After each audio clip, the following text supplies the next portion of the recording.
to make $1 million wholesaling real estate, and more specifically, the quickest way to make over $1 million wholesaling real estate.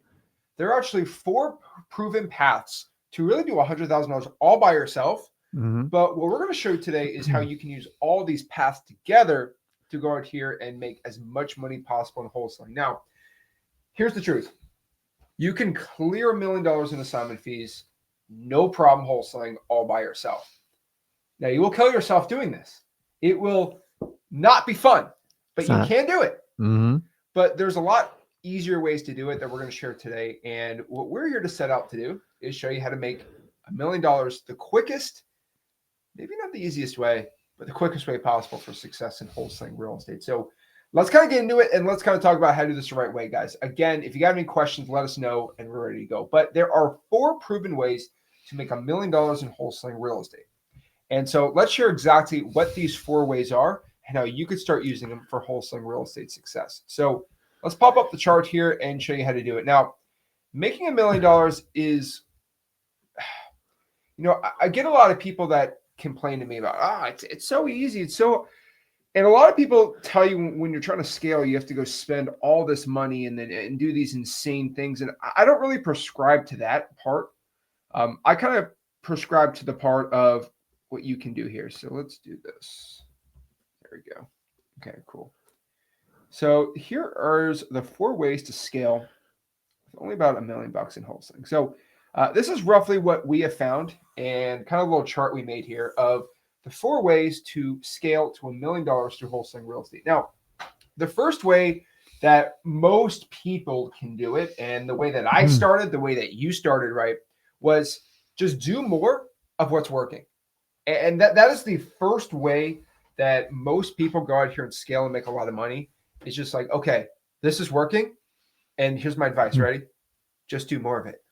Right? Yep. It's that simple. And so many people like to overcomplicate it. They're like, oh, what's going on here? And it's so easy. It's so simple, guys. And if you can learn exactly how to start doing this, you're going to have a lot of success here, because doing more of what's working is just generally what wholesaling real estate is all about. So number 1, doing more of what's working. And number 2, adding and failing with marketing. This is a lot of testing, a lot of time, but anyone can really do this, right? Yeah. And you're the master of it. Yeah. And guys, remember, most of you are fighting just to get your first deal, because you don't get your first deal, you don't have to worry about your 100th deal. And to truly know you fit in wholesaling, if you become wildly resourceful and like you understand you have to solve problems and quickly, you get to deal 5. When you get to deal 5, you can really start to scale. So many people have this perception, oh, I scale, I go to Facebook, I go pay per lead, stuff like that. No, first you got to start with 1, start some of the traditional ways, but we'll talk about them. But like as a new wholesaler, you shouldn't be looking at like pay per leads when you start, because I got to find out if you got the grit and the determination to do this. So we're going to teach you different techniques to do that, but please don't think we're going to tell you to do Facebook leads. I don't even promote that. It does work in some markets, but the return, I just don't think is there. We've talked about PPL. So let's figure out how to do this, because it's you that creates the leads. Once you master marketing, then you can outsource some stuff, but you got to understand it. So many vendors or guys coming at you go, I can fill your inbox with leads. It's just a marketing. Like it sounds perfect on paper, but it's very hard to do. You have to be the master of marketing, and that's what we're talking about today. And so to scale it, again, it's adding and failing. So I know you say don't do PPL. What I tell you, go try it if you want, right? And go spend $5,000 and tell me if you get anything back. Spend $50,000, see what you get back, right? The point of it is just to test. Now, a lot of testing can be very, very expensive. So you're going to have to understand that. And then number 3 here is really organizing. We'll talk about today how to organize your entire operations. So a lot of this is just kind of cutting the fat and being way more efficient with your time, because time is going to be the thing that's really going to constrain you with scaling on an operation, right? And the coolest part about organization is you can do about 80 hours of work in 40 hours. And if you can dial in your numbers, your KPIs, knowing what's working, what's not, figure out markets too. This is a part of organization that really will help you scale out, is if you can figure out really, really dang quick. It's like, okay, well, if 80% of my deals are in only 3 zip codes, why don't we just start doing more testing, but in only the zip codes that are hot that my buyers actually want to buy in. Boom, right? And then from there, there's a lot more strategies too. What I'll tell you to do too is just training and hiring. Now, the thing is, most people automatically assume, and this thing that drives me crazy, is that hiring is the first and only way to scale. And that's not to make $1 million. You do not need to hire 17,000 people, get a big office, stuff like that. I mean, if we're talking about 3, 4, 5 mil, we can get into that conversation. But really, training and hiring, I've always said, is probably should be the last thing because you should have all your ducks in a row before you really start getting people in there. Because I'm not a big fan of hiring people then firing them within a month. I think that ruins people's families, lives, stuff like that, especially the employees. And then you're all traumatized on hiring people. And I could have just put hiring, but I made sure to specifically put training in front of that because that's the part. No, everyone's to hire. They don't want to train. They hire, say, do this. It's not how you do a VA. That's not how you do an acquisition manager. That's not how you do a dispo person. It's the wrong way to be here and doing it, right? I mean, you got to walk a mile in someone's shoes before you decide to fulfill them for other. Oh, yeah. One of the biggest mistakes we see is new wholesalers. They outsource their cold calling. They get a transaction coordinator. You don't need a transaction coordinator if you haven't done a deal. Like, trust me, you want to be involved as humanly possible. And so but you'll learn it over time. And then as you get volume and go, man, I don't even have time to follow up. That's when you consider a transaction coordinator. But like, I've seen multiple people reach out to me. I paid someone $500 to do transaction coordinating, and then I owe them 1,000 on the back end. I'm like, they're out there, guys. Like, people will take your money. So remember, when you come into wholesaling is I teach you to be resourceful because if you came from like a university or your school or even a corporate job like I did, which I did all three, I'm used to having an HR department, a guidance counselor when I have a problem, a finance department, a marketing department, a legal department, a customer service department. You're it. And you got to figure out each one of them. Now, here's a good thing. You're not working on 100 deals when you first start out, maybe 100 leads, but you got to find the 2 or 3 in there that will play ball with you, that you solve a problem, people who need to sell. And once you do that, you figure it out and you learn this journey called wholesaling, and everybody has to go through it. And if you think you can outsource anything without doing the wholesale experience, you're in for a rude awakening. So I get it. I would love to take the Tim Ferriss to 4-hour work week where I just, hey, I don't know anything about wholesaling, but I'm going to pay you guys some money and get it done. It is the fastest recipe to disaster in this business. I see lots of people teaching it. Remember, you've got to go out and get your first deal and get to deal 5. Once you do deal 5, I know you have the fortitude, the resourcefulness to survive in wholesaling. Then once you have a understanding of how each department kind of works, then you can go, okay, which is the lowest task that I don't have to do every day? And then maybe it is somebody you have a transaction coordinator. If you do it virtually, there's more of a need to it. But if you're doing it locally, if you have a great relationship with your title company, that is your transaction coordinator. It's already built in. You don't have to pay extra for it. Guys, everybody will sell you a solution. You are the solution to wholesaling. Anybody can do $1 million in wholesaling if they have the stomach for it.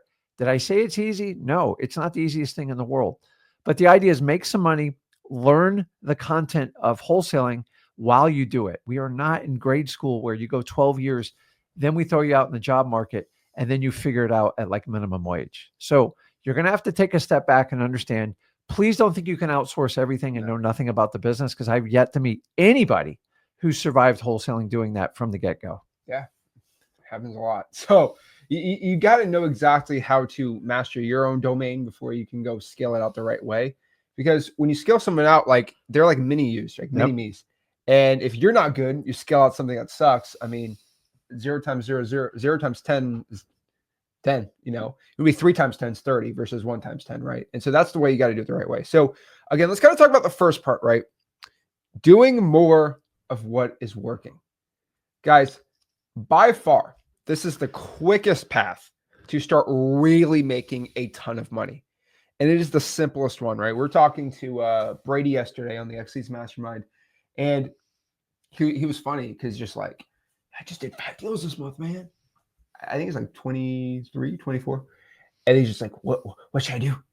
And I said, what should I do next? And then I'm like, well, how do you get in the deals? And he's explaining how he's getting the deals. I don't want to he's in a very niche market, so I don't want to get and basically what I told him was, "Are you ready? Why don't you just do more of that?" He said, "That's a good idea." And he's going to go from 5 to 10 deals a month just doing that. Yeah. You know, and it's like we're not adding extra more channels, we're not adding extra whatever. So in his case, he already extended. He can't do any more cold calls because he's maxed out his lists. So what's the next part of doing what's working? We're going to text a list that works really well, right? That's the next progression. Simple. And that's how he's going to go from 5 to 10 deals. And do I need to go any more? Do I got to get cute or fancy with him on this? No. And do I tell him to add more employees and admin? No. Okay. Homeboy here has the XLead CRM. He has the texting set up and a single line dialer. Now, also what I'm telling him to do is he's going to go from a single to a triple line dialer. This guy is going to probably double his business overnight because he's going to go from a single to a triple line dialer. And then he's going to start texting more leads. Now he has a buddy too. And this is where we're getting nuts. He's got a buddy with him. Shout out to Jack. His buddy was named Jack. And I told his buddy, not him because his time's already sent out, but he has a buddy he like JVs with in the same market. His buddy Jack is going to take his list that he's using. He's going to email blast 30,000 people a month using XLeads. He gets 60,000 exports. He's going to email blast that. And then they're going to market on those too. Wow. Like this is like I'm not going to say a surefire way, but pretty much the easiest way for him to go scale out. Now I could have told him, well, let's go organize the leads more and let's get high VAs. No, like all he has to do is that. And he said, what do I do after that? I said, let's get to 10 deals a month first. That's a beast on its own. Yep. That is a beast on its own. And then we could talk about organizing the right way, getting employees, VA for the marketing, stuff like that. But he basically told me, and this is the truth. He's just like, I make my most money getting on the phones. I hate the marketing part. I'm like, that's where I'm going to text. But the thing is, you just want to get more people on the phone that want to sell and less of the actual marketing side, right? And so that by far, it's a true example. I don't know if Brady's actually in here, but cool dude. But the craziest part about it is the quickest and easiest path to doing more of what's working, right? I get asked all the time, Zach, should I get a transaction coordinator? The truth here for a transaction coordinator, and this is like rough numbers, but for every 10 deals you have under contract, you could probably add a transaction coordinator. Once you start getting to 20, 30, 40 on one transaction, that gets a mess, right? Yeah, but for every 10, you can get one. So if you're telling Zach, should I get a transaction coordinator? Do you constantly have 10 deals under contract all the time? Yes or no? No. Yeah. I don't know. There's value in a transaction coordinator, but I mean, any guys, especially those of you do a local, your title company is your transaction coordinator. I don't like people feel like need to add another layer. If you have a ton of contracts, I get it. Yeah. That's what we do with it. But like for 7 years, I never, ever had a transaction coordinator. Now, virtual has changed the game on it now. Oh yeah. But a lot of problem with the transaction coordinator, it's like it's become a funnel. It's like, okay, I'm going to give you this level of service. You got to pay $2,500 up front. I just think all transaction should be deal to deal. Like if you do 1 or 2 deals and it doesn't work out, like if we do a JV deal and it works out, we want to do more with you. Well, we're getting a question. What's a transaction coordinator? A transaction coordinator. What's your definition of it? I got mine. It's the person that goes in between you and your company and the title company to get clearance to close the deal. Yeah. That's it. But here's the problem is, guys, I've read the fine print on these transaction coordinators. I think it's if I could give everybody one, I would do it. But they're now saying we don't negotiate. We don't talk to the seller. We definitely won't talk to the buyer. I don't know about you, but my title company does all that stuff for me. Now, when we do it nationally, it's a different story. We do have to get help. So that's my definition. If you're doing it locally, it makes, honestly, I know the owner of the title company and like, I just make sure I'm a top priority. So like one of the things we tell them, hey, as soon as I hand you the contract, you got to reach out to that seller that day. There is no, if you let 24 hours go, you're risking the entire deal. So what's your definition of one? So it depends. So I like an in-house one that you just kind of hire and train yourself. Yeah. I prefer always, now this is training and hiring, right? But like, I always want someone who is used to what I'm doing. I don't like hiring a transaction coordinator company. There's nothing wrong with it. There's some good TC companies, TC transaction coordinator companies that are like They kind of do it all together. That's fine. I kind of want mine to go a little more above and beyond. Now, I usually pay them better, but they're usually very specific of what I do, right? And the worst thing possible, and this is just me because I've seen this happen on so many companies, not calling any company out, right? Most companies are fine, but there's usually one or two bad apples where now they have all your contracts you have and they love playing little games. Well, Right? they get a lot of valuable data. Deals suddenly go array, specific markets, and even if not, I've seen some take your address that you wholesaled. Now they got the buyer, and they'll give buyers out to buddies under the table. You know how these Well, deals work. let's right? research this further. I'm not knocking Not it. everyone, but there's certain ones, and They so, fulfill it. They fulfill a need in the market, and I get it. But who owns most of these companies? Investors. Yeah. So I'm just so like I can't tell you how many times someone's either called or gone by any of one of the title companies I work with, and they want to get information. Give me Rick's volume, give me his average contract price, all this stuff.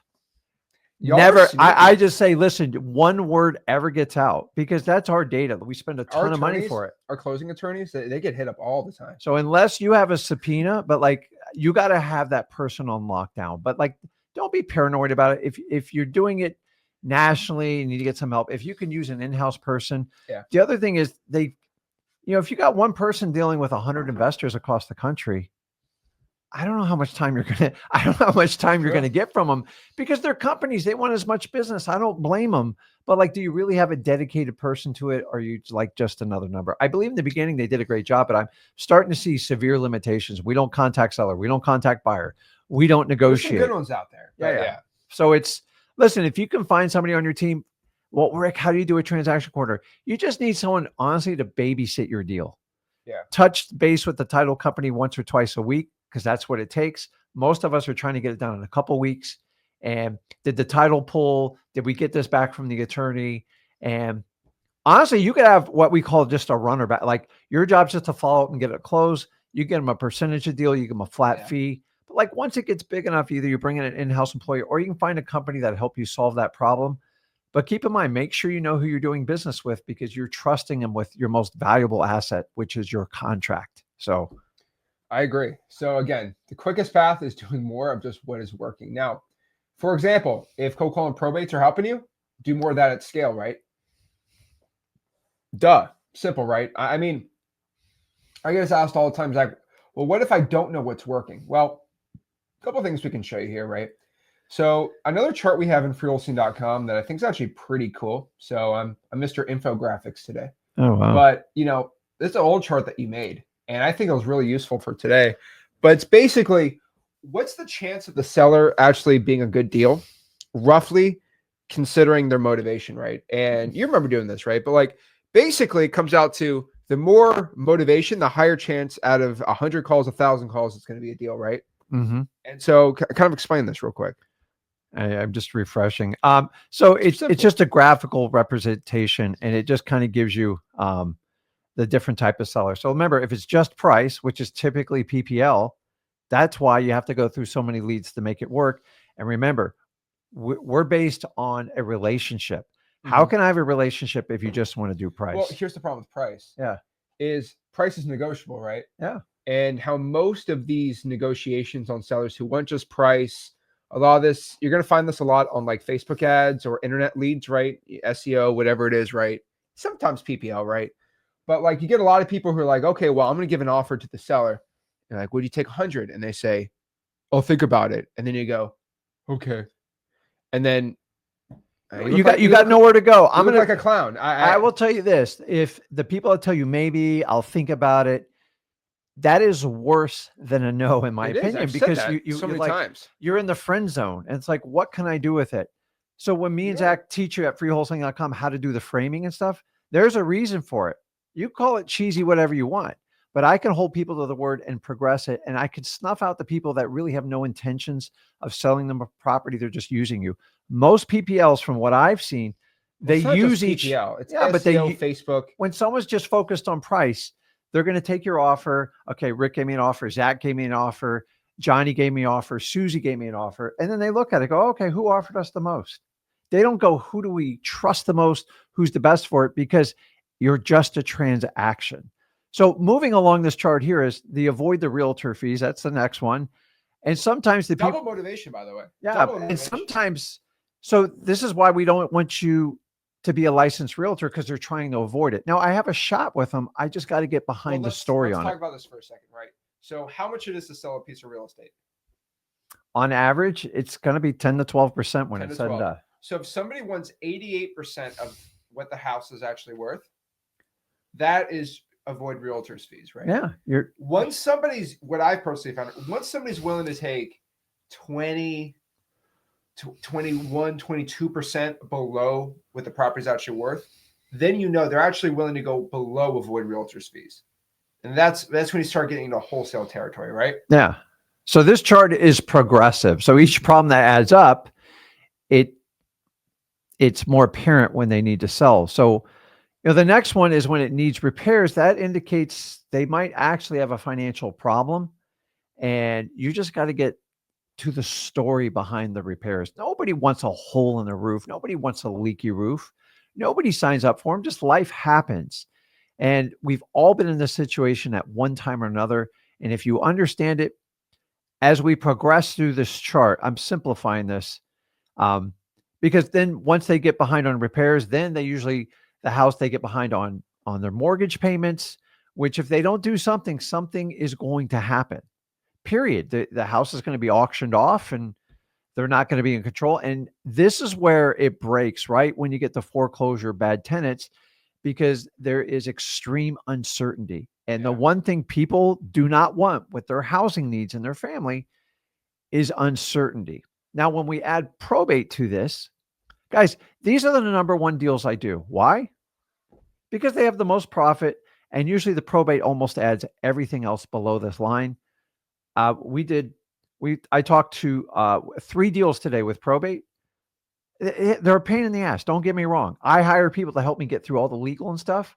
But guys, I walk away with 6 figures on most of these deals because every wholesaler goes, I don't know, I can't find a profit.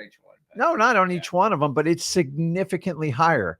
Mm-hmm. And I'm just real, like, to me, you tell me you got a probate, you want a JV, if it makes sense.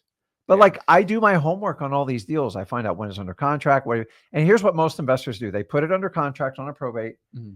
And then 3 months later, like, I can't figure this out. I like, what do? I go, okay, well, you're making $0. Why don't you just pair up with me? I'll tell you right off the bat if it should move forward or not. And a lot of these owners will bounce around investor to investor and try to find someone that will actually help them out. You got to communicate. You typically got to hire a lawyer and help them out. And it is a tremendous risk. That's why we have our JV opportunity at sellmypaper.com. Guys, my favorite, probate. So you look on this chart, probate's at the top. When I talk to a probate lead, I have a significantly higher closing percentage because I'm usually about the only person that can solve it. Are there other people outside of Rick and Zach? Yes, but a wholesaler is what I'm talking about. Because working with a lawyer, getting the house cleaned up, figuring out what the repairs on it, and making sure the house is safe and secure, and avoiding a foreclosure, making sure the house doesn't fall down because it's in disrepair, and then avoiding the realtor, and then talking about price. At the end, the probate, people are uncertain and they're scared, and it's an emotional thing. And that's what we solve. The more problems you have with the property or the seller, the more of a chance have you have a wholesaler. The difference between me is I want the relationship. I want an off-market property, direct to seller that needs to sell. Does probate hit every one of those? Absolutely. The minute you list a probate with a realtor, the odds go down tremendously. It's not the realtor's fault. I would take the listing too if I was a realtor, but they're going to get frustrated. They're going to go through buyer after buyer because they don't understand. Sometimes these things take 6 months. We got one going on 18 months now. And if we understand that, guys, the gold in finding a great wholesale deal is most of you are looking in the wrong place. Well, so-and-so told me to go here and there. Yeah. Question. Did you get sold something? Are you super busy? Do you have any results? I already know most of you are looking in the wrong places for the deals.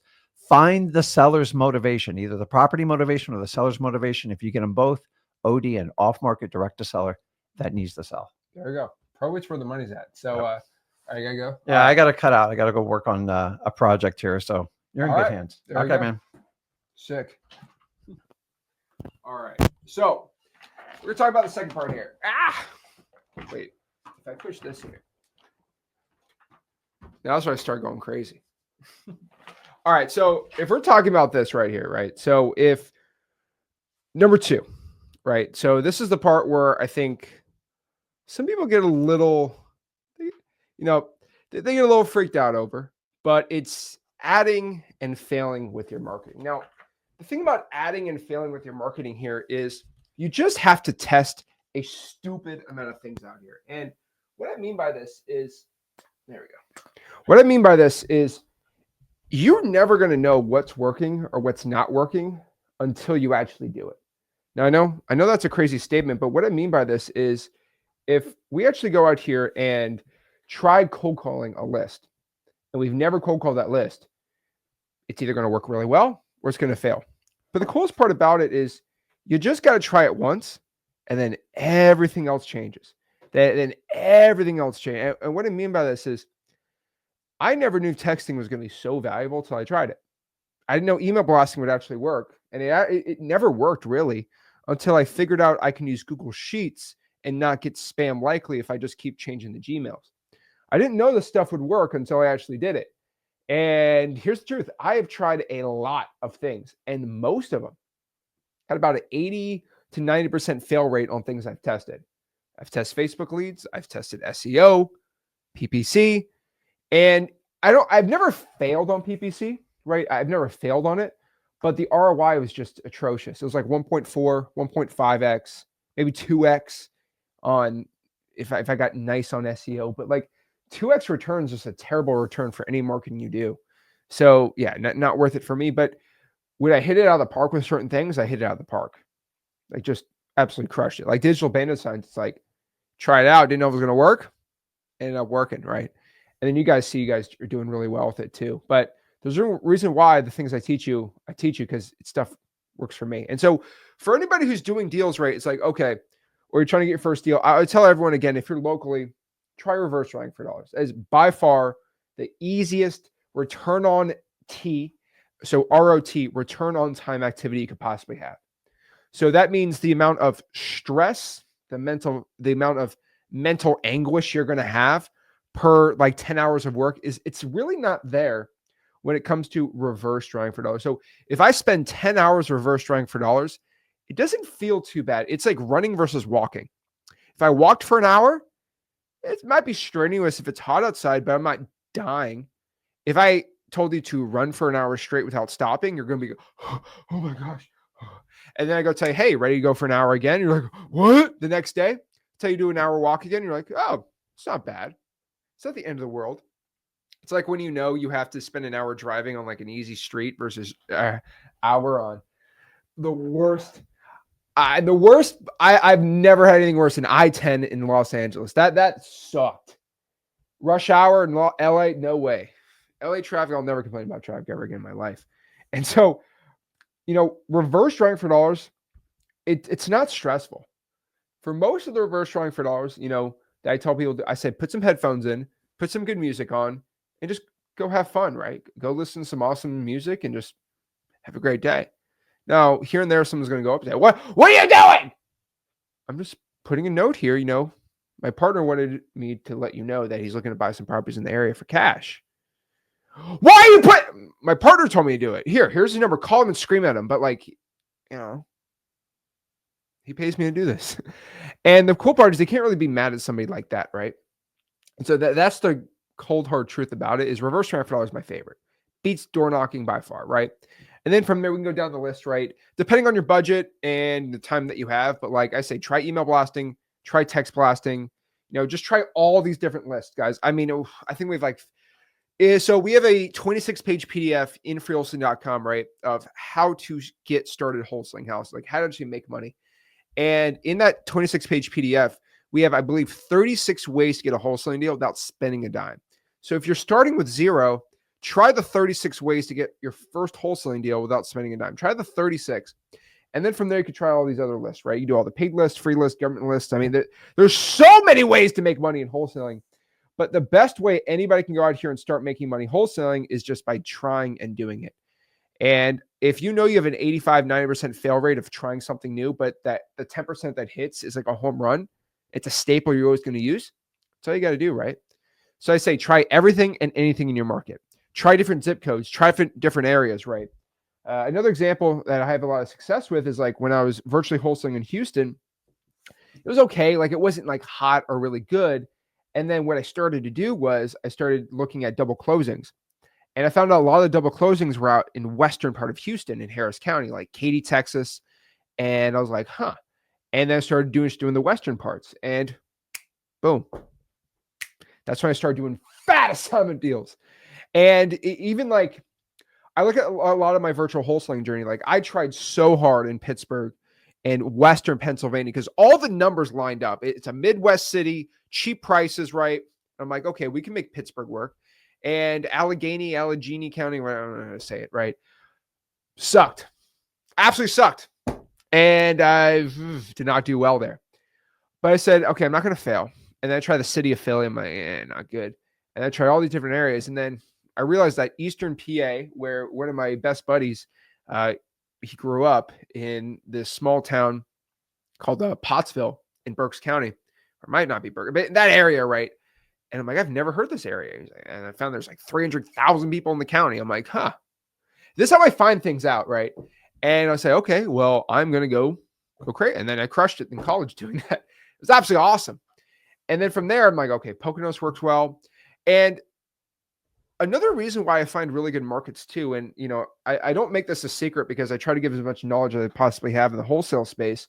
But what I love doing is love finding people who are doing really successful and no one talks about it. Like I really started realizing the Poconos worked really well. I think 3 or 4 years ago, there was a guy named Camille. I think he's from Poland, but cool dude. It's like a Polish name. I don't know, Camille something ski.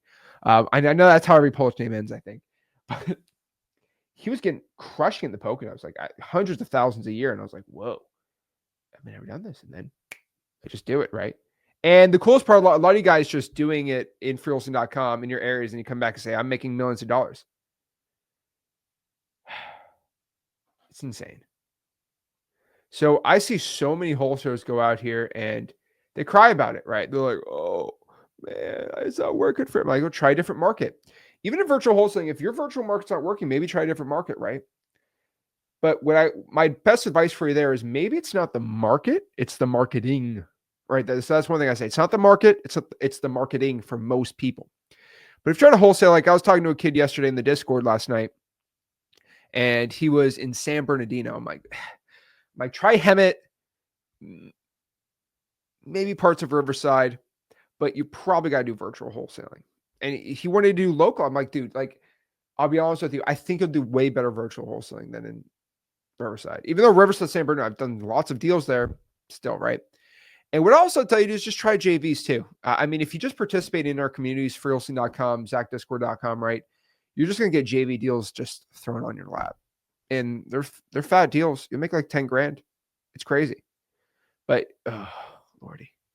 So let's go back to number 2 here, right? Sorry, number 3. So again, number 1 is doing more of what's working. Number 2 is going out here and testing. Now, if that is all cleaned up and we've tested everything and we're doing everything that's already working, what's the third part, right? Well, the third part here is organizing. Now, this is the part about scaling or just making more money in wholesaling that no one wants to talk about. It's not sexy, but when I go and talk to you guys on the one-on-ones, right? We'll do one-on-ones today. Everyone loves the one-on-ones, right? I get a little crazy on the one-on-ones, right? I kind of spaz out on some people, but they drive me crazy. Is, for example, let's talk about organizing, right? It's somebody in the Discord last night. That's like 11 o'clock. I don't know why. Like I couldn't sleep. So I'm like, all right, let me just hang on the Discord. And this one kid, shout out to him, by the way. But he basically told me, he said, Zach, I have no time to market. He said, I don't know how to pull government lists. Freewholesaling.com is all over the place. And it doesn't work. And I'm looking at this guy like, what? He says, I have no time. I have no time to do deals. I don't know how to do a government list. I'm like, go to Freewholesaling.com. He's like, it's all over the board. I'm like, it's filtered by marketing, ARV, acquisitions, disposition. What's all over the board on this? And then he just proceeds to tell me he just has no time.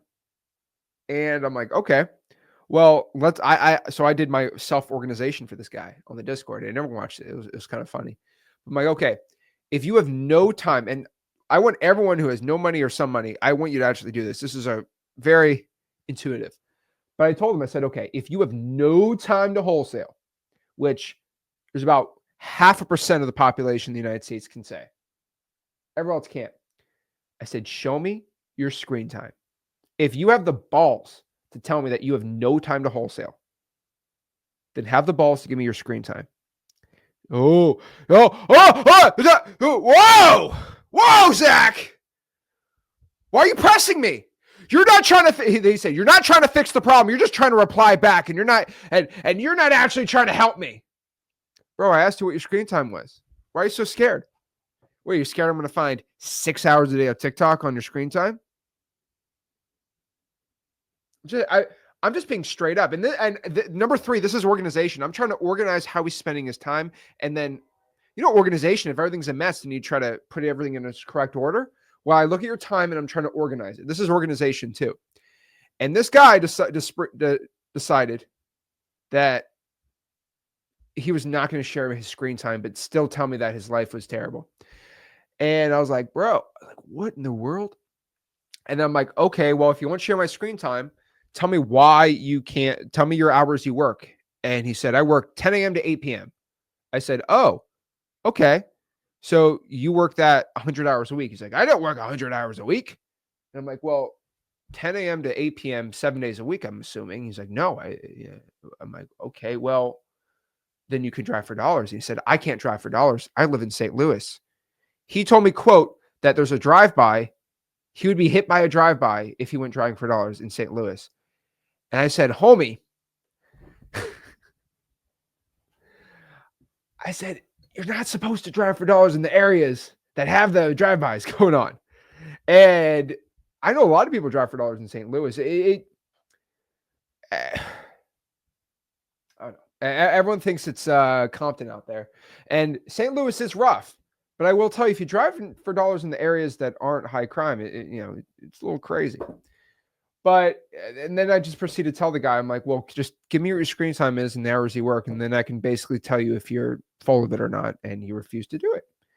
And it drives me crazy, right? I have not found many people who tell me that, Zach, I have no time. And they share me the screen time. And then I see the screen time. And it's like, wow, you have literally 1 hour a day of screen time. I can't really blame you. But when the reason is, if you're a young male, big straight up with you, I want to look at if you tell me you have no time to wholesale, give me your screen time. Most people are and every iPhone's got it. Okay. Every iPhone's got it. I want to see how much you spend on TikTok, Instagram, Facebook. And if it's over 4 hours a day, it's like, well, bro, something's up. And we should try to get 2 hours a day of screen time, which, Zach, you're killing me. And just start calling. One tip I give to any young man or woman, if you are struggling with your addicted to your phone, and this is the best hack I give to anyone. Okay. If you really want to make money wholesaling and you tell yourself, Zach, I have a problem with my phone. I'm on it too much. Let me give you the hack. Are we all writing this down? Are we writing this down? Okay. Go to your settings, go to accessibility, go to display. Then put your phone on a black and white filter. Make sure your phone is literally black and white. I promise you, your screen time will go down by half. They've done so many studies on this. 18, 19, 20-year-olds. If you put your phone black and white, you get less dopamine rush looking at somebody dancing on TikTok. And then you stop spending time on your phone and you start spending time calling. Because we have a dopamine problem in America and kind of in the world where, why would I cold call when I can go watch dancing monkeys on Instagram, right, at the zoo? Or why I can watch a lion go eat a gazelle on YouTube. It's like, why would I want to go out here and, cold call? Because you get more dopamine from watching the fun videos. And the videos are fun, by the way, right? And so it's like, not good. And so what you need to do is put a black and white filter on, and your dopamine rush that you get comes from the actual doing deals and making money. And it drives me crazy. Like, the dopamine rush of having a $20,000 check in your hand should be the biggest dopamine rush that you will probably get in a very, very long time. Like I remember my first wholesale deal. Think about being 17 years old with 20 grand in your bank account. The dopamine rush it's a high that I didn't be. And I want to let everyone know, you know what's the highest dopamine rush, the best I've ever felt in my wholesaling real estate journey in 8 years? Does anybody know what the highest one was? It wasn't my first deal. It's not me making millions of dollars every single year. You know what it is? You know, we've done plenty of six-figure deals this month. It's none of that. It was my first $100,000 assignment fee. That changed my life. Changed my life. Complete, like that was like, oh, that was a dopamine rush I don't think I'll ever get back. It's the excitement on that, like it's a rush. It's, you know, and then unfortunately how human beings work is then you get used to it. It's crazy. And then I get people all the time say, Zach, when I put it on black and white, then I can't see right. I'm like, well, so you're telling me people who are colorblind can't use a phone? Get out of here. Put your screen brightness on. Make it black and white. You can live. You will not die. People can read Kindles black and white. You can do this black and white screen. And then you go back to doing deals. I promise you, if you put your phone on black and white, and if you have a phone problem, it will go away. It will completely go away. And this is a new journey. And I'm not making this a big stink yet. But if I'm finding people who give me the screen time and it's way too high, you're going black and white filter. And this will help the young men and women in America do more wholesaling. And that's just first and foremost, this is the first organization lesson for everyone. If you spend too much time on your phone, black and white filter, then we spend more time wholesaling. We're good to go. Done. Now, I will tell everyone, do not delete your social media. See, Brianna said she's going to delete her. So I wouldn't delete your social media. I think social media is a very powerful tool. And social media is like food. You need food you can use food to live and survive, especially in the wholesaling operations, JVs, buyers, stuff like that. But you can also overindulge in it and get fat. So be very, very careful how you do it. But again, if we're actually making money, we're organizing our time right. What's the other organization that we need? I'll say first and foremost, it's getting your follow-ups in order. I see a lot of wholesalers really struggle getting their follow-ups in order. And the worst one is I ask people all the time, like, Zach, they're like, Zach, what do I do? I'm like, okay, how many follow-ups are in your CRM? They go in there and they say, oh, I have 90 follow-ups. And I'm like, whoa, you need to call each one of them. And then usually everyone says, what do you mean? Call all your follow-ups. Well, this guy, you know, I'm supposed to follow up in 2 months. I'm going to call him now. Like, but what if he gets mad at me? These excuses are so bad, man. You're going to make me crash out on the live stream again. But I'm saying it to myself. One-on-ones are going to get a little spicy. But the thing is, what do you think the seller's going to do? Are they going to say, oh my gosh, how dare Zach check in on me? Ah! No, a seller doesn't do that. That's so stupid. Hey, this is Zach just checking in, seeing what's going on with you and the house. Are you still thinking about selling it? Not yet? No problem. I won't bother you. Boom. Done. Hey, just make sure I have a happy Easter. Awesome. Well, just check in and see what's going on with you and the property. Okay, no worries. Boom. It's a 15-second one. Crazy. And something else I do too is I want to make it as easy as possible to follow up. So that's why, like on the XLead CRM, right, you can just click and call. So you just press the lead and click it and you call within the CRM. So it's weird. It's like if I have to physically dial the follow-up, you're less likely to do the follow-up. But when you just click, boom, follow-ups go up. So what I tell you is if you have people who are interested in selling or you put them on a follow-up, one thing I'll tell you is call all of them. Call all of them. If it's 80 or 90, usually pull some deals out there. Dead deals are there, and the fortune is in the follow-up. And so go do that too, right? If they don't answer the phone, please text them. Go from there, right?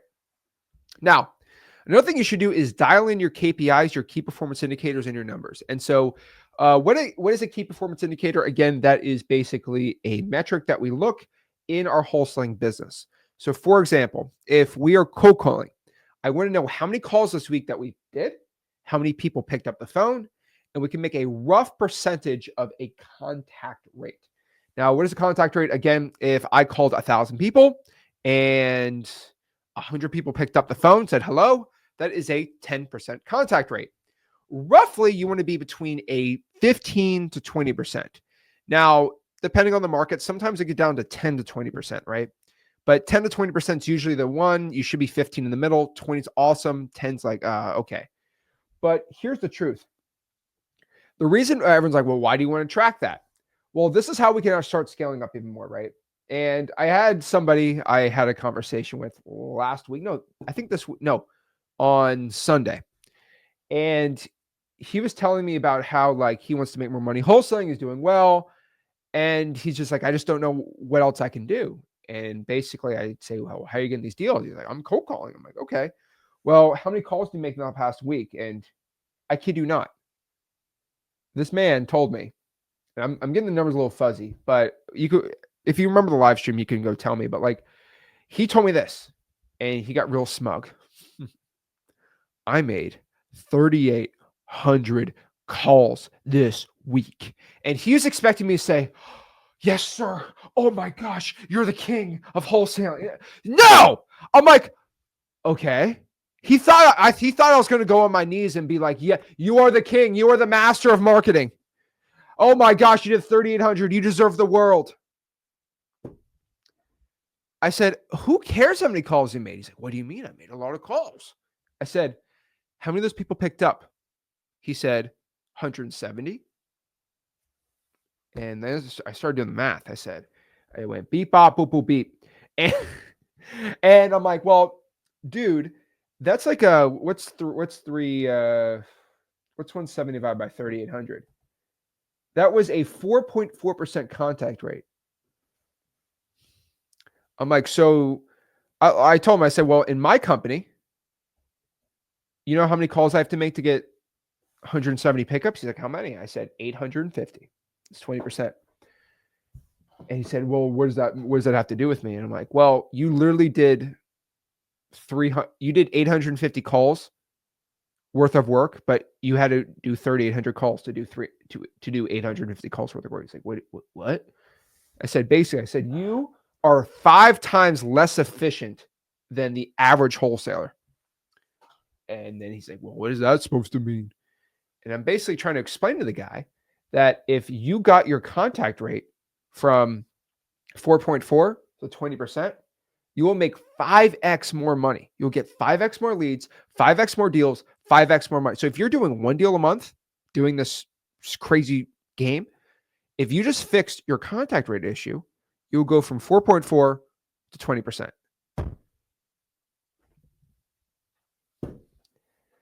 And he's like, well, how do I do that? I'm like, well, if you're at 4.4%, I know you're a hard worker, but what I did pretty much kind of devise, because I went through his KPIs with him, right?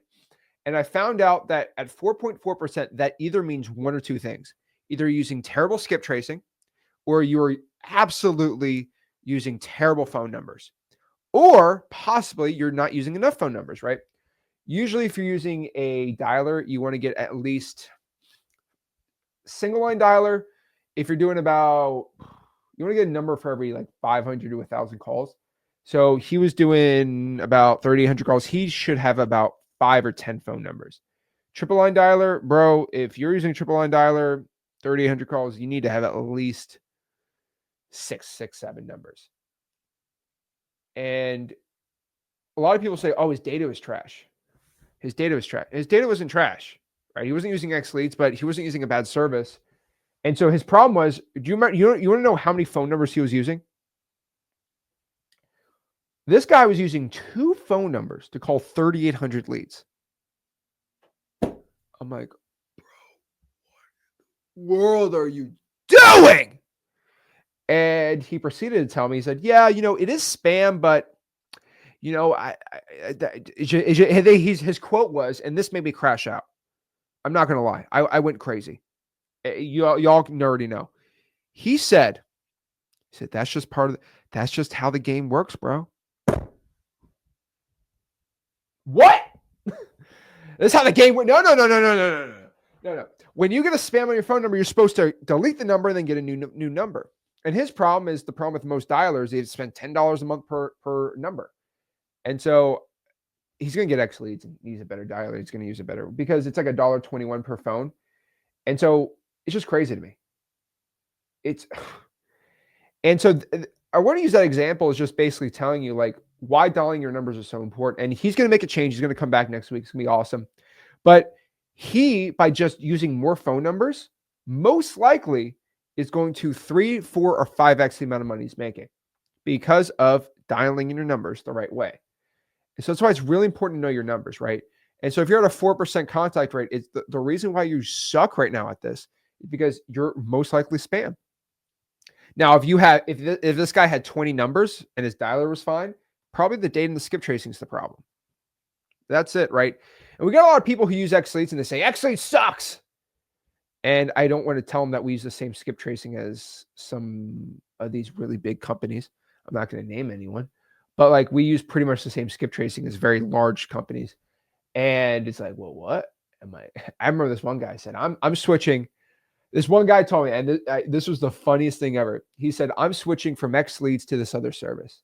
And I said, okay, well, before you do that, I want you to do me a favor. I said, what? I'm like, do you have both services up right now? He said, yes, I do. I said, okay, go look at the comps and you tell me what the estimated values are for each, for just 10 random properties.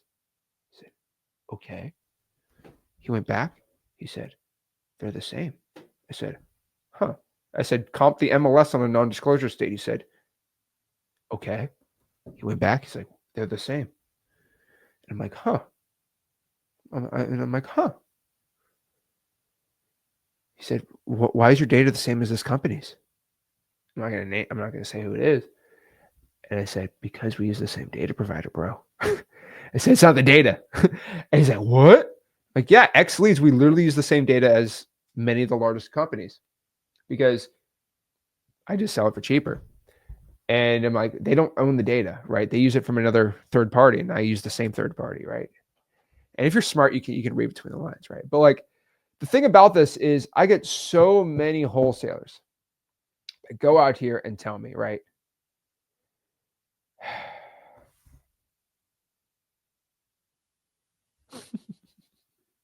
Oh Lord. Valid crash out. But that's how you start dialing in the numbers and knowing exactly how to do it the right way, right? And so if you want to dial in, do it the right way. And another part of knowing your numbers and stuff is knowing your markets. So for example, if you want to go out here and really assess your markets correctly the right way, what you need to start doing is looking in your market where the deals mostly are. So one thing that we always tell people to do is if you're at like 4 or 5 deals a month and you are, let's say you did 100 deals past 3 years, what I tell everyone to do who's at this level is I say, okay, I want you to map out by zip code and city where every single of your past 100 deals are. They're like, what? That's stupid. I'm like, just do it. They're like, okay. And so they let's say they do the whole city, an entire city, right? Let's do the whole county. Let's do a whole county. Let's make it even crazier. And they do the last 100 deals. And they're marketing to the whole city. And what I do is I say, well, did you know that 80% of your deals come from zip code 1, 2, and 3? So you are marketing currently to 30 zip codes, and 80% of your deals come from only 3 zip codes. It's like, I didn't know that. And I'm like, huh. And I'm not telling the guy to like go crazy with it, but like, what if you added a bunch of marketing channels to only the zip codes that are getting the most deals? Because the truth is, if 80% of your deals come from only 3 or 4 zip codes, you should go all in on those zip codes and maybe cut out the ones that aren't working. And you could probably end up doing more money, especially for somebody that says, like, on my time, I don't have enough time for cold calling. Well, cut out the ones where you're not getting the deals and only do cold calling in the areas that are getting you deals. And again, when you're scaled out, you got to do everything. But for most people trying to go from like 2 deals a month to 4, this is one of the best ones, right? And then what you also want to do is find the top zips. You want to find what channels are working. And what I do too is like, okay, your last 100 deals, 95% of them are all from cold calling. And you are spending half your time texting, half your time cold calling. If 95% of your deals from cold calling, we're going to do more cold calling. We're going to stop texting, right? And then some people, texting's really good at all the deals. They can't cold call, right? And I have grown men who come to me for advice, and they know what I have to say about wholesaling on the MLS. And I get kids who learn from me and they just say, I'm going to try MLS. And they're like, very rare, but there's like 3 or 4 exceptions I know of. This one kid's making like 100 grand, I think maybe even 120. I don't know exactly. He watches my stuff, right? He's making 100 grand from freewholesaling.com, only doing my methods on MLS properties. And I said, dude, you keep doing, he's like, should I do off market? I said, if you are making 100 grand doing MLS, keep doing it. And he keeps doing it. He's doing well, right? I had people go up to me. I had a guy come up to me in the gym a month ago, and he's clearing a lot of money. I'm going to make it private. He only wholesales land. All this guy does. All he does is wholesale land. And he's an awesome guy, but he only wholesales land. Literally only thing he does. And I'm like, you do your thing, bro. If that's what you're doing well, keep it. I said, maybe you should try some house on the side. He's like, no, all I do is land. I said, you go, bro. And I love land. I don't think you should exclusively go land. But hey, if that's what's working for you, go crazy. And the point here is you should know what your weaknesses are. So you should, like, are you really good at acquisitions? Are you really bad at dispositions? Are you really good at marketing? Not like you want to know what your weaknesses are and get really good at fixing your weaknesses. Now, number here is the last one is training and hiring. Now, I think a lot of people overhire, undertrain, and a lot of people think they need to hire when they don't need to hire. Now, there's a lot of automations you can do now to really remove a lot of this overhiring. I think one of them is texting. A lot of people want to overhire when you just text sellers too. So not just hiring, but training. So the point of hiring that I've always found is that you just want to do more of what you do. I know it sounds crazy, but what I mean by this is if you are going out here and you don't want to cold call anymore, you can't cold call enough, you should hire 2 cold callers to do cold calling in areas you're not doing. So what I found with employees, no, let's call VAs. What I found with VAs is VAs are most in a wholesaling space for marketing. They are roughly 60% as good as you. So you might be like, Zach, what? So what happens is they hire one VA to do their job, and they are 60% as good as them, as good as them. So that means in a week you will get 10 leads, and the VA will get 6 leads with the same list, same time. And most people say, well, I'm going to fire the VA. They suck. That's not the problem. That's how most VAs are. And so because I mean, they're getting paid per hour, maybe per deal, but you're getting the whole enchilada of the deal. And what I always say is 60% of 100 is 60 and 100% of 100 is 100. Duh. But here's the real arbitrage.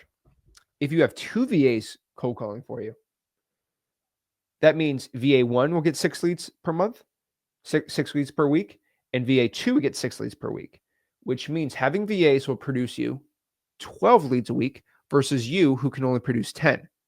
So numbers at scale work with hiring for marketing VAs. This is very, very, very important.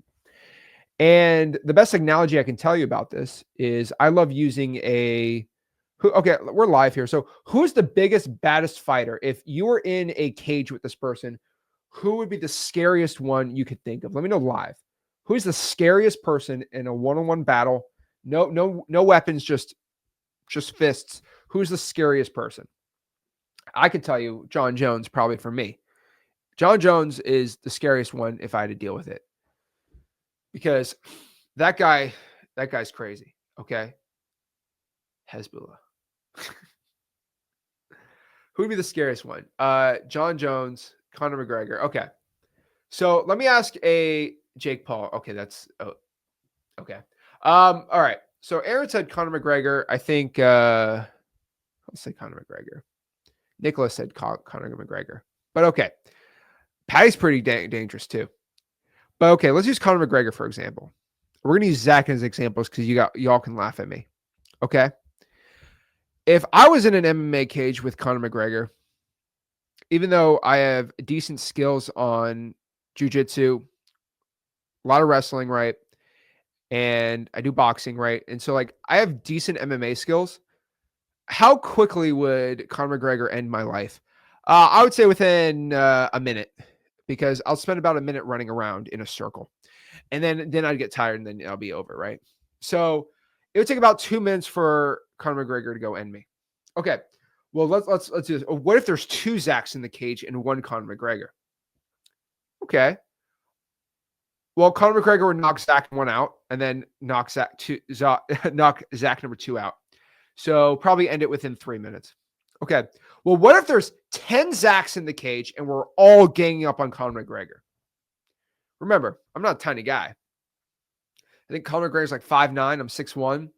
So 6'2" online. But if there's 10 Zachs, I'm very confident 10 Zachs ganging up on 1 Conor McGregor can win. Can we all? I think we can all agree on that. Maybe 20 Zachs. Okay. 10. I hate to tell you, I don't care how good of a fighter. If there's 10 people who are competent with boxing and MMA and all this stuff, there's nothing you can do, right? It's like how many people who are like 4 feet, how many 4 feet people would take to whoop my butt? Probably about 4. And so that's the craziest part about it, right? So if there's 10 Zachs versus 1 Conor McGregor, I don't care how good Conor, there's not one man alive that could probably destroy 10 Zachs all at once, unless they had a weapon, right?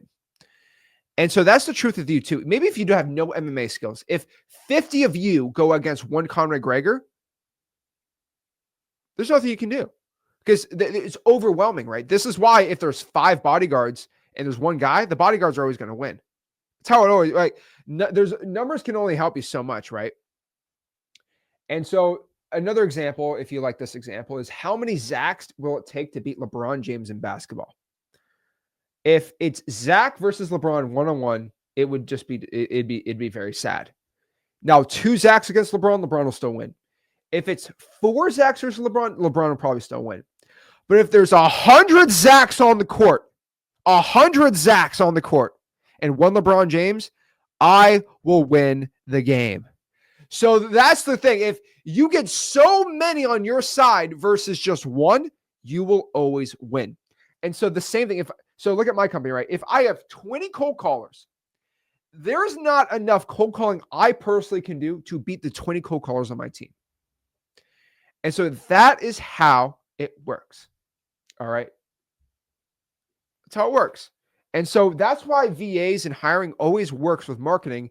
They're not as good as you, but if you get enough of them at scale, they're always going to win, right? And so there's a reason why I have multiple acquisitions managers, because 1 acquisitions manager is definitely worse than me. I hate to say, right? I know a lot of people online say, well, my acquisitions manager is better than me. I still don't think so. And, they're probably watching this live. But the thing about it is, here's the problem why I usually, for local wholesaling, will have 2 or 3 acquisitions managers, usually 2. Because 1 acquisitions manager, 1 Zach, if I'm doing acquisitions, I could probably do about 8 appointments in a day, which means I go on 8 houses, an hour per appointment. That's about, 8 hours per day is 8 appointments. Well, the problem is I'm getting so many leads and so many points, I can't even do that much, right? So then I have 2 acquisitions managers who go on 16 appointments per day. I can't go on 16 appointments per day. Not even possible, right? Because I can't do an appointment at, 10 p.m. And so having multiple acquisitions managers will beat me. And so that's when you get the power of scaling, it works really well. So what I'll tell everyone to do, especially if you're starting out and you're wanting to hire somebody, I'd start with marketing VAs, not marketing VA, marketing VAs. And hopefully this will help just one person out. But if you're going to hire an acquisitions manager, you can do 1. But when it comes to marketing VAs, especially for texting, calling, or whatever, I think you should hire like at least 2 or 3 callers, and do not pay them $2 an hour at a guy. Oh, I pay my VA $2 an hour. Oh my gosh. I pay about $5-6 an hour, I'd say, maybe 5, and give them some little commission. And the reason the reason why you want to spend around $5 an hour is because you want to have their English proficiency to be at least a E1. I think it's E1, E2. I forgot what the definition of it, right? But you got the highest quality VAs who have literally no accent. Like, if you ever see any VAs in my company, they have no accents. Like, you can't tell. Maybe a little bit, you can't really tell. And those VAs get paid $5-6 an hour. The VAs that have very thick accents in the Philippines, they get paid $2-3 an hour. And they're worth double. And one for cold calling, or let's say a lead follow-up specialist, right? Who just follows with leads all day, right? C1. Okay, yeah. C1. There we go. C1. Whatever online jobs PH's like scale is, right? But the thing about it, for a lead follow-up specialist, someone with no accent is about 3 times more efficient. There we go. So start with marketing VAs. That's where I tell everyone to do. And then what else I tell you to do is make hiring on the weakest spots on your ROI. So again, ROI is return on investment, and then return on time too. So return on investment is probably the best one. So for example, cold calling is about a $6, $7, $8 an hour task. You're not worth $8 an hour. Okay. And so not good at all, right? And so calling is probably your least important task, and then texting, and then answering inbound calls. So that is where you should start your hiring first. So if you kind of want to look at like kind of a chart of hiring people, right? I always use this chart because it's probably one of the best ones out here. Let me go find it. Where is it? I had it popped up here. Click. There we go. Okay. So this was in freewholesaling.com. I took a little screenshot from freewholesaling.com. This is roughly where a 100K a month wholesaling system looks like. Now, we are going to update this right now. We're going to update this a little in the future, but like if you're looking to really scale up a little more, right? You are going to start on the left-hand side here on marketing, right? And you don't need a VA marketing manager starting out, because that's basically going to be you. You scale up, you can have one, right? But cold calling VAs, SMS, and list pulling VAs on government lists. Then you have your acquisitions managers, and then you have kind of the dispositions, right? And a lot of people, like, they get so upset at me that, exact, you pay your people way too much. I'm like, I don't think I do. And I would say about $4 or $5 an hour, and then you pay them per appointment created or per deal. I'd probably bump that up a little more, but your list VA about $6 an hour. And then you just have dispositions agents. They get 8% of the deal for selling it on the assignment. Your acquisitions manager gets 10%. Oh, I pay my acquisitions manager 4%. I give him 10%. The pain of rehiring somebody is way worse. And then you can have a COO in place. It could be you, could be a partner, it could just be the third person, right? And then you have you on the top. This is roughly what a good wholesaling operation is going to look like. And this really hasn't changed in years, because this is all basically off of the EOS system. So this is from, I don't recommend books too much, but this is definitely, if you're looking to scale up a wholesaling business. I mean, let me see. This is an old book. This book is from 2011. But this is Traction from Gino Wickman. You can definitely get free. You definitely get free stuff from this online. But definitely one of my favorite books on scaling a business. Now, this is not 100% one-for-one what works in wholesaling, but it tells you a lot of concepts that if you don't know much about, you can get all the charts online for free. But basically, you can figure out how to start creating a real, actual like business that works. Now, I'm a very visual guy, so I think this works really good. But he has something called the EOS system, which is the Entrepreneur Operating System, I believe. Let me show right here. So he shows exactly on years and how many revenues. So like on the top, it's like an organization.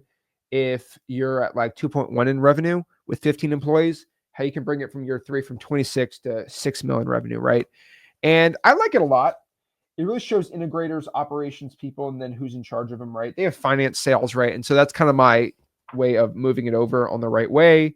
Quarterly rocks, meetings every single day, meetings not every single day, when to have the meetings, stuff like that. And it gives you kind of a nice base, and then you build on top of it and go from there. But one of my bases, I always pay people, I believe, the right way, and I always pay them a little more than they should, because I hate hiring new people and getting people to do it, right? One of the biggest things I can leave everyone off of VAs is, if you have really good VAs, you can have that VA train the new VA, and then you don't have to train anymore. And if you pay them enough, they'll do it. And I give them like little bonuses, right? So like I had a VA once. He's awesome. He's still with us. He loves video games. And it takes roughly for me, for a VA to train them, probably about 10, 12 hours. 10, 12 hours of my time is worth a lot. and I don't want to train them. And it's a very, very specific test that I usually do all the training for. But I trained this VA to be like almost 80% as good as me. And so what I did was I offered the VA, I said, hey, I said, what about this? How about if you train this new person? And if you train them, I will pay you an extra $1 per hour and I'll give you a video game on Steam. He said, really? I said, yeah. And so I gifted him a game on Steam and I paid him an extra, I think like $30 for the week. And then the guy came in after training with him and I only need like 2 or 3 hours with him. And then boom, it was way worth my time. And so that's another hack on training that I absolutely love doing, right? And then shadowing, you can have the person training shadowing the other VA. That's another good one to do, right? But for a lot of the VAs, I think we're hiring the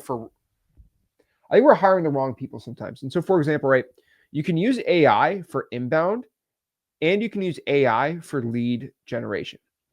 So, for example, right, I think one of the best things you can possibly do without hiring a VA is using AI agents. So, let me be straight up with you. In the next year or two, probably the biggest opportunity for people to make money in the wholesaling space, and I'm being straight up with you, is having these like agencies. And with these agencies, do you see my quotes? What these agencies are going to, and this is happening in SMMAs, and it's happening all. I have a pulse on how the entrepreneur industry is, where it's all going to go. So I don't think I publicly ever said this, but one of the biggest ways in wholesaling people used to make money was this for the past 4 years. And so this kind of died off, but let me tell you, and I kind of killed it. And let me tell you why. So the biggest way to make money the past 4 years in the wholesaling space, when you really were stupid and you didn't know what you're doing, if you were like in the software space in real estate, was create a CRM, white label it on Go High Level, and then sell it as your own. Say, this is my perfect CRM. And you kind of customize it a little bit and you sell it for $199 a month. I think you guys saw all these CRMs doing that. And it was all Go High Level. Oh, it's texting on it too. And they sold it for $199 a month. And it was like crazy. And basically for the last 4 years, that was like one of the best cash cows for a lot of people. And they never provided any value. They didn't really do anything too cool. And that's all they did. And basically what I did was I found out what this was. And I said, okay, well, how about I do that, but I give it for free inside of X Leads. And so I created my own Go High Level system called Ninja Mode. And I don't hide that it's Go High Level, right? I don't really care. And everyone was charging $97 a month for it. They were charging $200 a month. And there's still people this day who charge $300 per month for CRMs. I basically decided to take that, eat the cost of it, and give it all the way out for free. For every X Leads account, you get the Ninja Mode CRM. And this kind of killed a lot of the CRM people. But now the next side hustle that's going to come for the next 3 years is going to be selling AI agents. So AI agents to do inbound answering for you. And these services are going to come out. And about next year, there's going to be AI cold calling services. And they're all using Go High Level. I'm just being straight up with you. And not a lot of people want me to tell the truth, but like that's what's going to happen. And what I do is I just give it out absolutely for free for X Leads. But what I tell you is AI agents are here for the inbound, not the outbound yet. Outbound is coming. But the cool part about it is you can go email blast, put a phone number, and have the AI agent answer the inbound call and qualify the lead for you and do it all in there, right? So email texting, we can use AI for answering text right now. It's actually pretty dang cool. And it's pretty awesome. But the thing is, a lot of people have their magical new systems. We give it out for free inside of X Leads, but you're going to see it for like $300 a month. Just don't get scammed. That's all I'm asking you. Don't get scammed from a Go High Level white label that doesn't have any leads or skip tracing included. Drives me crazy. But yeah. And if you are using a Go High Level account, you can get X Leads and transfer that account over into ours if they allow it, and you have all your data there, right? But I think a lot of people, you don't need to hire VAs, and you do need to hire VAs, but a lot of these VAs you don't even need to hire anymore. Like to answer inbound calls, the AI is pretty dang good. You guys saw that on Tuesday. It's pretty dang good. The outbound's coming soon. But AI can answer your so we have a lot of texting VAs, and we still have them, but we've removed a lot of them. And what I mean by this is a lot of the texting VAs, we just have the AI do it because it's $127 per month for my entire company. And basically it comes out to like 50 cents per hour. And then it's going to go probably to 25 cents per hour and then 10 cents per hour because it's unlimited. They'll answer our calls for us. That's pretty cool. Now, AI cold calling should come out this year. Go High Level's legal team needs to really get it fixed. But once they get it fixed, it's gonna change a lot. And then from there, work your way up, keep doing what you're doing, and make sure you're mostly doing the acquisitions and the dispositions in the company. Then from there, guess what's going to happen? You're just going to scale out. So you have acquisitions people doing your job. You have dispositions people. You got the marketing. Sit back, chill out. That's how you do it. So that is how you can create a $1 million business the quickest way possible. Again, to recap it, let's talk about the 4 ways you can actually go out here and scale out your wholesaling business, right? Number 1, okay? Oops, are we sharing it? Number 1, doing more of what's working. Number 2, adding and failing new marketing lists and new marketing channels. Number 3, organizing your time, your business, your KPIs. And number 4, training and hiring. Those are the 4 ways to scale to $1 million in wholesaling real estate. I'm going to post that in the Discord and in freewholesaling.com right after the stream. And yeah, that's it. So what I want to do is answer your burning questions in wholesaling real estate and anything from this live stream, anything like that. If you guys want a personal coaching call, I will do that here. Those are my one-on-ones I call. So all I have to do is click the streamer link, hop on, talk to me on a Zoom type situation, and go from there. So let's see what's going on here. How can I help you out? So let's see what's going on here. Jesus says, any tips on how to mass send SMS text on Ninja Mode to avoid getting suspended? So Jesus, what you need to do is you need to go out here and figure out why you got suspended. Most likely, the reason you got suspended was maybe your opt-out language is not correct. Maybe there's too many opt-outs. Maybe as your script, you need to go figure out why you got suspended. So if you go to your settings, phone numbers, regulatory, whatever that thing's called, and then you go in there and then you can figure out exactly what your issue is. You can fix it. And like always, guys, if you go to freewholesaling.com, a free wholesaling course and community, the largest wholesaling community and the largest wholesaling course in the country, check it out right there. You get all my information and my new courses. Just came out a new course, the email offer generator, how to send 30,000 emails absolutely for free. Pretty dang cool. Let's see here. Let's see. Everyone wants to sell their match cold call. Oh, Lord. Have you ever had a VA sell your leads? I've never caught a VA doing it. I know VAs that sell leads, and it's pretty scary stuff. I know, remember back when people used to use skip tracing companies before X leads? I know a lot of people use skip tracing companies. They used to steal the data. That was crazy. But I'm not going to say who. But yeah, you're going to see that a lot too. But yeah, guys, watch out for the whole AI texting CRM for $300 a month.